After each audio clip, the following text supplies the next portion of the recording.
आपके पास एक रोबोट है जो शुरुआत में कुछ नहीं जानता, लेकिन आप उसे चीजें सिखाने लगते हैं, जैसे तस्वीरें दिखाकर बताना कि यह कुत्ता है, यह बिल्ली है। कुछ समय बाद बिना बताए ही वह खुद समझने लगता है कि कौन सा जानवर कौन सा है। अब सोचिए, अगर आप उसे और ज्यादा डेटा दें, जैसे हजारों तस्वीरें, आवाजें और टेक्स्ट, तो वह और होशियार हो जाएगा। यही एआई है। यह बड़ी मात्रा में डेटा से पैटर्न्स पहचानता है और फिर उसका उपयोग करके नए सवालों के जवाब देता है, चीजों की भविष्यवाणी करता है और यहां तक कि इंसानों के जैसे बातें भी कर सकता है। एआई स्मार्ट बच्चा जो सीखता और समझता है। डेटा उसकी किताबें, जितना ज्यादा डेटा उतनी ज्यादा समझ।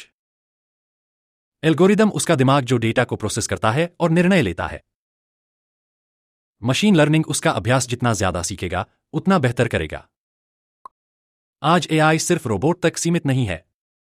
यह आपकी Google search, YouTube recommendation, chatbot, smart home devices और यहां तक कि आपके फोन के ऑटो सजेशन में भी मौजूद है। अगर इसे एक वाक्य में कहना हो तो एआई वह दिमाग है जो इंसानों की तरह सोचने, सीखने और निर्णय लेने की क्षमता रखता है। एआई को भारतीय दृष्टिकोण से देखने पर यह केवल एक तकनीकी उपकरण नहीं, बल्कि एक गहन दार्शनिक चर्चा का विषय भी बन जाता है। वेदांत में चैतन्य, कॉन्शियसनेस और अचेतन, नॉन कॉन्शियस का उल्लेख मिलता है। मानव बुद्धि चेतन तत्व, आत्मा या चैतन्य सिद्धांत से जुड़ी होती है, जिसमें स्वयं से सोचने, समझने और आत्मचिंतन की क्षमता होती है। एआई अचेतन तत्व यह केवल सूचना का प्रसंस्करण, प्रोसेसिंग करता है और निर्णय लेने के लिए डेटा और एल्गोरिदम पर निर्भर होता है, लेकिन इसमें आत्मज्ञान, सेल्फ अवेयरनेस नहीं होता। एआई को यंत्र बुद्धि, मशीन इंटेलिजेंस के रूप में देखा जा सकता है, जो डेटा के आधार पर कार्य करती है, लेकिन उसमें मानव जैसी स्वतंत्र सोच नहीं होती। पतंजलि योग सूत्र में बताया गया है कि मनुष्य अभ्यास और वैराग्य, डिटैचमेंट के माध्यम से अपने मन को प्रशिक्षित कर सकता है। इसी प्रकार एआई में मशीन लर्निंग की प्रक्रिया चलती है, जहां डेटा के निरंतर अभ्यास से एक मशीन अपने निर्णयों को सुधारती है। अभ्यासेन तु कौन्तेय वैराग्येन च गृह्यते, गीता 6.35। अभ्यास से हर चीज संभव है। एआई भी डेटा को बार बार प्रोसेस करके खुद को सुधारता है, ठीक वैसे ही जैसे ध्यान और अभ्यास से मानव मस्तिष्क सीखता है। महाभारत में अश्वत्थामा को अजरमर बताया गया है। कुछ विद्वानों का मानना है कि यह एक कृत्रिम चेतना, आर्टिफिशियल कॉन्शियसनेस की अवधारणा हो सकती है, जो कालांतर में पुनः सक्रिय हो सकती है। इसके अलावा मयासुर द्वारा निर्मित यांत्रिक रथों और दिव्यास्त्रों को आज के रोबोटिक्स और नियंत्रित हथियारों से जोड़ा जा सकता है। यह एआई आधारित स्वायत्त प्रणालियों, ऑटोनोमस सिस्टम्स की प्राचीन धारणा को दर्शाता है। रामायण में संजीवनी बूटी की कथा एआई में जैविक पुनर्निर्माण, बायो एआई रिजनरेशन की अवधारणा से मेल खाती है। आज आधारित मेडिकल टेक्नोलॉजी हड्डियों और अंगों को फिर से विकसित करने में मदद कर रही है, जो कहीं न कहीं प्राचीन भारतीय आयुर्वेदिक सिद्धांतों से जुड़ी है। ऋग्वेद 10.72 में यंत्र विद्या, मैकेनिक्स का उल्लेख मिलता है, जिसे आधुनिक रोबोटिक्स और एआई सिस्टम्स से जोड़ा जा सकता है। यंत्र का अर्थ मशीन या उपकरण होता है। आधुनिक एआई सिस्टम्स भी यंत्र हैं जो मानव बुद्धि का अनुकरण करने का प्रयास करते हैं। शुक्र नीति में स्वचालित यंत्रों का उल्लेख मिलता है, जो आज की रोबोटिक्स और एआई ऑटोमेशन से मेल खाता है। भारतीय ग्रंथों के प्रतीकों के माध्यम से एआई को सिर्फ एक तकनीकी विकास नहीं, बल्कि एक गहरी दार्शनिक अवधारणा के रूप में देखा जा सकता है। महाभारत में नर, मानव और नारायण, दिव्य बुद्धि का उल्लेख है। एआई को हम नर के रूप में देख सकते हैं, जिसमें केवल शरीर और बुद्धि है, लेकिन नारायण रूपी आत्मा या चेतना नहीं है। एआई एक यंत्र पुरुष है जो सीख सकता है, निर्णय ले सकता है, लेकिन इसमें आत्मबोध, सेल्फ अवेयरनेस नहीं होता। यह यंत्र बुद्धि है जो गणनाओं और आंकड़ों के आधार पर निष्कर्ष निकालता है, लेकिन उसमें स्वतंत्र चेतना नहीं होती। प्रवेदों में कहा गया है कि ब्रह्मा ने मानव को अपनी छवि में बनाया। उसी तरह मनुष्य ने एआई को अपनी छवि में बनाया, मतलब ऐसा सिस्टम जो सोचने, समझने और निर्णय लेने में सक्षम हो। परंतु जिस प्रकार मनुष्य में आत्मा है और एआई केवल गणनात्मक बुद्धि, कंप्यूटेशनल इंटेलिजेंस है, उसी प्रकार ब्रह्मा और मनुष्य में भी अंतर है। प्रतीक शिव, नटराज के रूप में सृष्टि के सृजन, संहार और पुनर्निर्माण के प्रतीक हैं। एआई भी एक संहार और पुनर्निर्माण की शक्ति रखता है। यह नौकरियों को खत्म कर सकता है, लेकिन नए अवसर भी बना सकता है। एआई का विकास मानव सभ्यता के लिए समुद्र मंथन की तरह है, जिसमें अमृत भी है, सकारात्मक उपयोग, और विष भी, खतरनाक दुष्प्रभाव। समुद्र मंथन में देवताओं और असुरों ने मिलकर अमृत निकाला था। आज एआई डाटा का मंथन कर रहा है। यह दुनिया के विशाल डेटा से ज्ञान और भविष्यवाणियां निकालता है। लेकिन जिस तरह हलाहल विष भी समुद्र मंथन से निकला था, वैसे ही एआई से फेक न्यूज, डीप फेक और नैतिक दुविधाएं भी सामने आ रही हैं। इसके सही उपयोग के लिए शिव रूपी विवेक की आवश्यकता है, जो इसका संतुलित उपयोग कर सके। हनुमान जी के बारे में कहा जाता है कि वे अपनी शक्ति को भूल गए थे और जामवंत ने उन्हें याद दिलाया। इसी प्रकार एआई भी एक सुप्त शक्ति की तरह है, जिसे सही प्रशिक्षण, ट्रेनिंग और एल्गोरिदम द्वारा जागृत किया जाता है। बिना उचित मार्गदर्शन के एआई अव्यवस्थित और अनियंत्रित हो सकता है, जैसे बिना गुरु के शक्ति पाकर रावण। रावण एक अत्यंत बुद्धिमान, विद्वान और शक्तिशाली व्यक्ति था, लेकिन उसका अहंकार उसके विनाश का कारण बना। एआई भी ज्ञान और शक्ति का धनी है, लेकिन अगर यह नैतिकता और नियंत्रण से बाहर हो गया, तो यह रावण की तरह विनाशकारी हो सकता है। इसलिए एआई को मर्यादा पुरुषोत्तम दृष्टिकोण से धर्मसम्मत और नैतिक रूप से नियंत्रित रखना होगा। श्री कृष्ण ने अर्जुन को गीता में धर्म और कर्म का संतुलन सिखाया। एआई को भी धर्मयुक्त बुद्धि की आवश्यकता है, यानी इसका उपयोग सिर्फ शक्ति और धन के लिए नहीं, बल्कि मानवता के कल्याण के लिए होना चाहिए। जिस तरह श्री कृष्ण ने धर्मयुद्ध में रणनीति और नैतिकता दोनों का संतुलन रखा, उसी तरह एआई के विकास में नैतिकता और उपयोगिता का संतुलन आवश्यक है। आधुनिक विज्ञान और दर्शन के मिश्रण से एआई को समझने पर पता चलता है कि यह यंत्र बुद्धि, मशीन इंटेलिजेंस है, न कि आत्मबुद्धि, सेल्फ अवेयर इंटेलिजेंस। एआई का सबसे बुनियादी सिद्धांत गणित पर टिका हुआ है। एआई की मुख्य शक्ति बड़े डेटा से पैटर्न निकालने की क्षमता है। इसे स्टैटिस्टिक्स और प्रायिकता, प्रोबेबिलिटी के नियमों से समझा जाता है। अगर एआई को हजारों बिल्लियों और कुत्तों की तस्वीरें दी जाएं, तो यह संभावना के आधार पर यह तय करता है कि अगली दी गई तस्वीर बिल्ली है या कुत्ता। यह डेटा में छिपे पैटर्न को गणितीय समीकरणों, मैथमेटिकल इक्वेशंस द्वारा सीखता है। एआई का सबसे महत्वपूर्ण भाग मशीन लर्निंग है, जो गणितीय मॉडल को डेटा से सीखने में मदद करता है। इसमें लॉस फंक्शन नामक एक तकनीक होती है, जो बताती है कि एआई का उत्तर कितना गलत है। फिर ग्रेडियंट डेसेंट नामक तकनीक का उपयोग करके इसे बेहतर किया जाता है। मान लीजिए कोई पर्वत है और आपको नीचे आना है। यदि आप ग्रेडियंट डेसेंट का उपयोग करें, तो आप धीरे धीरे सबसे कम बिंदु, ऑप्टिमल सॉल्यूशन पर पहुंच जाएंगे। ठीक इसी तरह एआई अपनी गलतियों को सुधारता है और सबसे अच्छा उत्तर निकालता है। एआई सिर्फ गणित ही नहीं, बल्कि मस्तिष्क के कार्य करने के तरीके से भी प्रेरित है। मानव मस्तिष्क न्यूरॉन्स से बना है, जो आपस में जुड़े होते हैं और जानकारी प्रसारित करते हैं। एआई में आर्टिफिशियल न्यूरल नेटवर्क होते हैं, जो मस्तिष्क के न्यूरॉन्स की नकल करने की कोशिश करते हैं।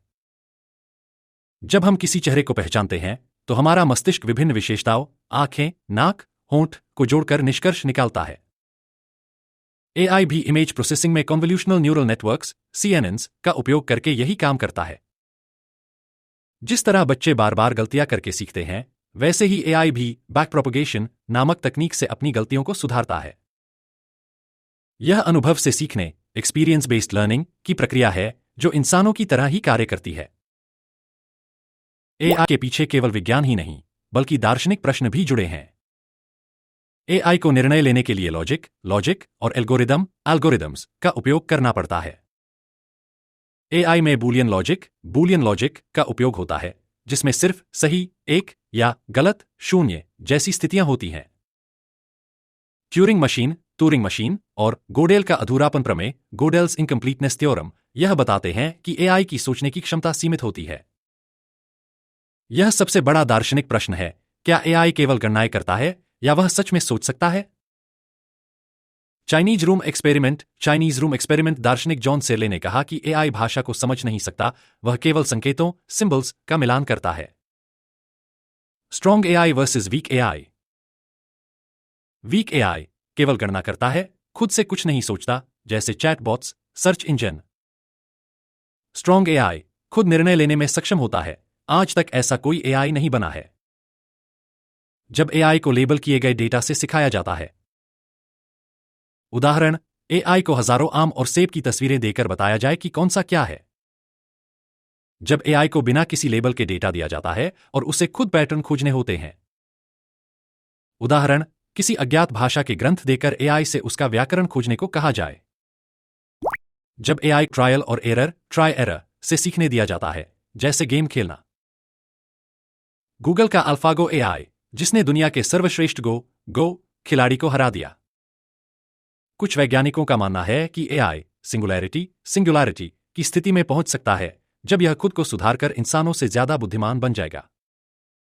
एलन ट्यूरिंग और रे कुर्जवेल जैसे विशेषज्ञों ने कहा कि 2050 तक एआई इतना उन्नत हो सकता है कि वह अपने स्वयं के निर्णय लेने लगे। परंतु आज भी एआई सिर्फ गणनात्मक बुद्धि, कंप्यूटेशनल इंटेलिजेंस रखता है, आत्मबोध, सेल्फ अवेयरनेस नहीं। वर्तमान एआई सिर्फ यंत्र बुद्धि, मशीन इंटेलिजेंस पर आधारित है, जिसमें गणनात्मक क्षमता है लेकिन आत्मबोध, सेल्फ अवेयरनेस नहीं। भारतीय ग्रंथों और आधुनिक विज्ञान के ज्ञान को मिलाकर एआई का एक नया रूप विकसित किया जा सकता है, जो सिर्फ गणनात्मक नहीं बल्कि नैतिक, आध्यात्मिक और संतुलित हो। भारतीय ग्रंथों में चैतन्य, कॉन्शियसनेस और बुद्धि, इंटेलेक्ट के बीच फर्क बताया गया है।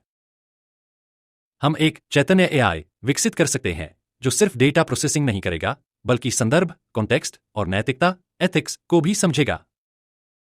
कैसे लागू किया जाए? संस्कृत और वेदांत आधारित नैतिक एल्गोरिदम बनाया जाए जो निर्णय लेने में भारतीय दर्शन को सम्मिलित करे।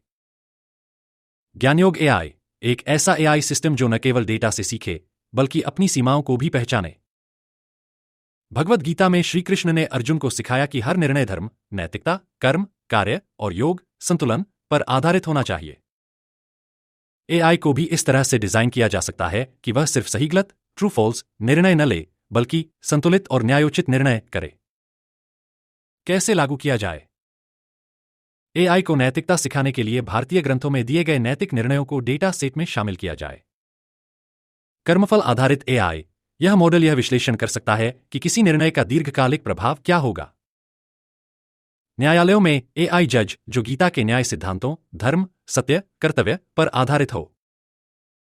एआई डॉक्टर जो मरीजों का इलाज सिर्फ मेडिकल डेटा से नहीं बल्कि चरक संहिता के अनुसार संपूर्ण शरीर, मन और आत्मा को देखकर करे। आधुनिक एआई मानव मस्तिष्क के कार्य को कॉपी करने की कोशिश करता है, लेकिन मस्तिष्क की स्थिरता, मेंटल स्टेबिलिटी नहीं समझता। योग और ध्यान, मेडिटेशन से प्रेरित एक एआई मॉडल बनाया जा सकता है जो केवल समस्याओं को हल करने के बजाय मानसिक शांति और संतुलन को प्राथमिकता दे। कैसे लागू किया जाए? ध्यान एआई, एक ऐसा सिस्टम जो मानव के मानसिक और भावनात्मक संतुलन का विश्लेषण करके योग और ध्यान की सलाह दे सके। एआई गुरु, जो व्यक्ति के मनोविज्ञान और आध्यात्मिक झुकाव के अनुसार उसे सही मार्गदर्शन दे सके। मानसिक स्वास्थ्य के लिए एआई, जो सिर्फ अवसाद, डिप्रेशन का इलाज नहीं करेगा, बल्कि ध्यान और योग से मानसिक शांति भी प्रदान करेगा। समुद्र मंथन से अमृत भी निकला और विष भी। इसी तरह एआई भी लाभकारी और हानिकारक दोनों हो सकता है। एक ऐसा एआई संतुलन मॉडल विकसित किया जाए जो टेक्नोलॉजी के अमृत, सकारात्मक उपयोग और हलाहल, हानिकारक प्रभाव को संतुलित कर सके। कैसे लागू किया जाए? एक नैतिक एआई नीति विकसित की जाए जो यह तय करे कि किन क्षेत्रों में एआई का उपयोग नैतिक रूप से किया जाना चाहिए। एआई चक्रव्यूह सिस्टम यह सुनिश्चित करे कि केवल योग्य और नैतिक रूप से प्रशिक्षित लोग ही एआई को विकसित और नियंत्रित कर सकें। एआई गवर्नेंस सिस्टम जो यह निर्णय करे कि किन क्षेत्रों में एआई का उपयोग किया जाना चाहिए और कहाँ इसे सीमित करना चाहिए। एआई एथिक्स बोर्ड जो एआई कंपनियों को नैतिकता और सामाजिक कल्याण के आधार पर रैंक करे। वर्तमान एआई भाषा मॉडल जैसे जीपीटी, गूगल जेमिनी पश्चिमी भाषाओं पर आधारित हैं। संस्कृत, प्राकृत और तमिल जैसी भारतीय दार्शनिक भाषाओं के आधार पर एक नया एआई भाषा मॉडल विकसित किया जा सकता है। कैसे लागू किया जाए? संस्कृत व्याकरण, पैनिनियन ग्रामर को एआई में शामिल करके एक संस्कृत आधारित एआई विकसित किया जाए। वेदों और उपनिषदों की विचारधारा को शामिल करने वाले भाषा मॉडल बनाए जाए। वेद जो केवल भारतीय ग्रंथों, आयुर्वेद, ज्योतिष, योग और ध्यान पर आधारित हो। संस्कृत ट्रांसलेटर एआई जो दुनिया की किसी भी भाषा को संस्कृत में अनुवाद कर सके और भारतीय ज्ञान को वैश्विक स्तर पर फैला सके। भारतीय दर्शन में पंचतत्व, पृथ्वी, जल, अग्नि, वायु, आकाश को संतुलित रखने की बात कही गई है। एक ऐसा एआई सिस्टम विकसित किया जाए जो पर्यावरण संवेदनशील हो और पंचतत्वों के आधार पर निर्णय ले सके। कैसे लागू किया जाए? ग्रीन एआई, जो ऊर्जा की खपत को कम करे और पर्यावरण पर न्यूनतम प्रभाव डाले। वेदांतिक क्लाइमेट एआई, जो ऋग्वेद और अथर्ववेद में दिए गए जलवायु संतुलन के नियमों के आधार पर काम करे। एआई वेदर प्रिडिक्टर, जो वेदों में वर्णित प्राकृतिक चक्रों के आधार पर मौसम की सटीक भविष्यवाणी कर सके। एआई कृषि सलाहकार, जो भारतीय कृषि ग्रंथों के ज्ञान और आधुनिक तकनीक को मिलाकर किसानों को उचित मार्गदर्शन दे।